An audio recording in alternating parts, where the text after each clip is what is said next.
আল্লাহকে পেতে হলে নামাজের কোনো বিকল্প নাই। যে ব্যক্তি নামাজ পড়ে না, আল্লাহর সাথে তার কোনো সম্পর্ক নেই। আপনি যে কোনো কিছু চাচ্ছেন, সেজদায় পড়ে আল্লাহর সামনে আত্মসমর্পণ করেই চাইতে হবে। আল্লাহ পাক কি বলেছেন? সেজদা করো, নিকটবর্তী হও।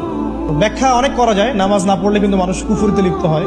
যে ব্যক্তি মান তারাকা সালাতান মুতাআম্মিদান ফাকাদ কাফারা, যে ব্যক্তি সালাতকে অস্বীকার করে, ফরজ নামাজকে অস্বীকার করে, সে ব্যক্তি কিন্তু কুফরিতে চলে যায়। আল্লাহকে পেতে হলে নামাজের কোনো বিকল্প নাই। যে ব্যক্তি নামাজ পড়ে না, আল্লাহর সাথে তার কোনো সম্পর্ক নেই। আপনি যে কোনো কিছু চাচ্ছেন, সেজদায় পড়ে আল্লাহর সামনে আত্মসমর্পণ করেই চাইতে হবে। আল্লাহ পাক কি বলেছেন? সেজদা করো, নিকটবর্তী হও। তো ব্যাখ্যা অনেক করা যায়। নামাজ না পড়লে কিন্তু মানুষ কুফরিতে লিপ্ত হয়। যে ব্যক্তি মান তারাকা সালাতান মুতাআম্মিদান ফাকাদ কাফারা, যে ব্যক্তি সালাতকে অস্বীকার করে, ফরজ নামাজকে অস্বীকার করে, সে ব্যক্তি কিন্তু কুফরিতে চলে যায়। এই নিজেকে কখনো অসুন্দর মনে করবেন না। অনেক মানুষ আপনারা আছেন কালো, দেখতে ভালো না, নাক চাপা অথবা দাঁত একটা পড়ে গেছে, এই জন্য হতাশায় ভোগে। আহা, আল্লাহ আমারে কালো বানাইছে, আহা দেখতে আমি অসুন্দর, আহা সেই সোসাইটিতে আমি